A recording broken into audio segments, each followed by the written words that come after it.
Once we have outlets, computer outlets in every home, each of them hooked up to enormous libraries where anyone can ask any question and be given answers, be given reference material, be something you're interested in knowing.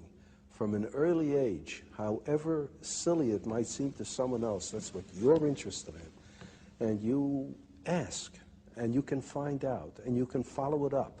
And you can do it in your own home, at your own speed, in your own direction, in your own time. Then everyone will enjoy learning. Nowadays, what people call learning is forced on you, and everyone is forced to learn the same thing on the same day at the same speed in class. And everyone is different. For some it goes too fast, for some too slow, for some in the wrong direction. But give them a chance, in addition to school, I don't say we abolish school, but in addition to school, to follow up their own bent from the start.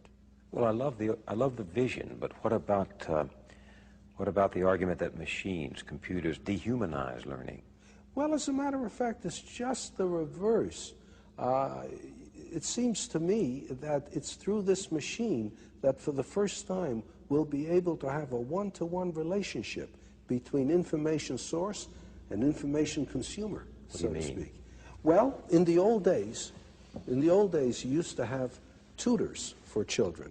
A person who could afford it would hire a pedagogue, a tutor, and he would teach the children, and if he knew his job, he could adapt his teaching to the tastes and abilities of the students, you see. But how many people could afford to hire a pedagogue? Most children went uneducated. Then we reached the point where it's absolutely necessary to educate everybody. But the only way we could do it is to have one teacher for a great many of students, and in order to organize the situation properly, we gave them a curriculum to teach from. So how many teachers are good at this, too? Like in everything else, the number of teachers is far greater than the number of good teachers. So we either have a one-to-one relationship for the very few or a one-to-many relationship for the many. Now, there's a possibility of a one-to-one relationship for the many. Everyone can have a teacher in the form of access to the gathered knowledge of the human species. Through the libraries that are connected to the computer. That's right. On my desk in my home. Right. I can sit there and call up, well, what if I want to learn only about baseball? Well, that's all right. You learn all you want about baseball, because the more you learn about baseball, the more you might grow interested in mathematics to try to figure out what they mean by those earned run averages and the batting averages and so on. You might, in the end, become more interested in math than baseball if you follow your own bent and you're not told. On the other hand, someone who is interested in mathematics may suddenly find himself very enticed by the problem of how you throw a curved ball. And he may find himself engaged in sports physics, so to speak. Well, why not? Why not? But you know, Dr. Asimov, we have such a spotty, in fact, we have such a miserable record in this country of providing, say, poor children, even with good classrooms. And I wonder if our society can ever harness itself to provide everyone, including poor children, with good computers. Perhaps not at the very start, you know, but it's like asking yourself, is it possible to supply everybody in a nation with clean water?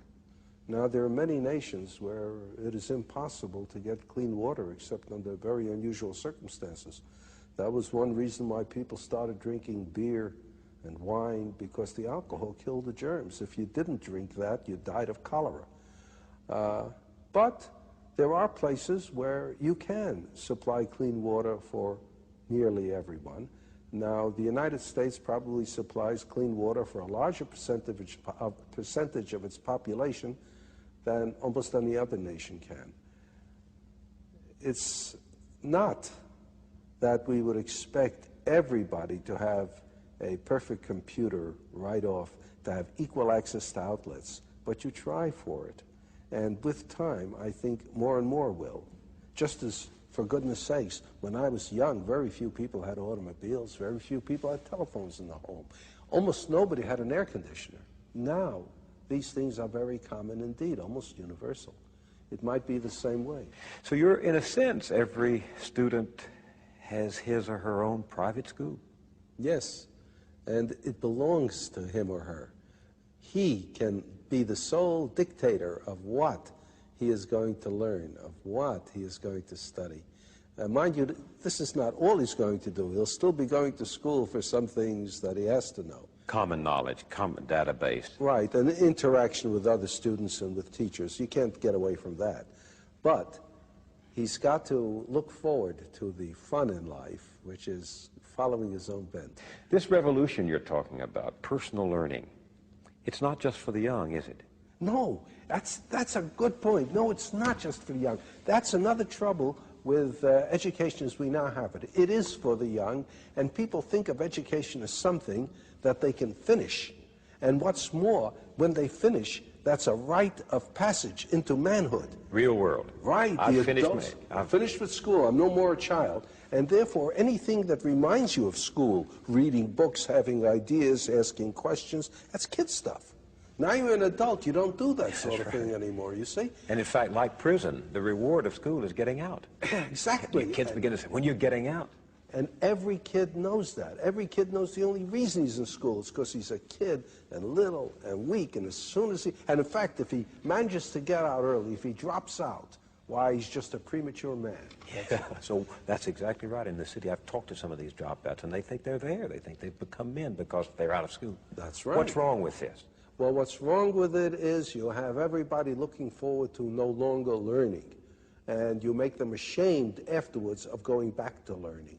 If you have something like this, then anyone, any age, can learn by himself, can continue to be interested. There's no reason then, if you enjoy learning, why you should stop at a given age.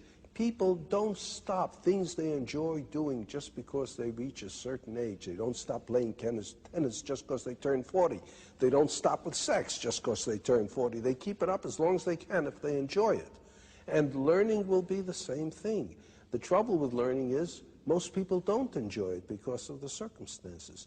Make it possible for them to enjoy learning, and they'll keep it up. There's the famous story about Oliver Wendell Holmes, who lived to be well into his 90s. He was in the hospital one time. He had not long to live. He was over 90 already.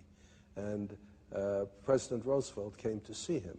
And there was Oliver Wendell Holmes reading a Greek grammar. And Roosevelt said, "Why are you reading a Greek grammar, Mr. Holmes?" And Mr. Holmes said, "To improve my mind, Mr. President."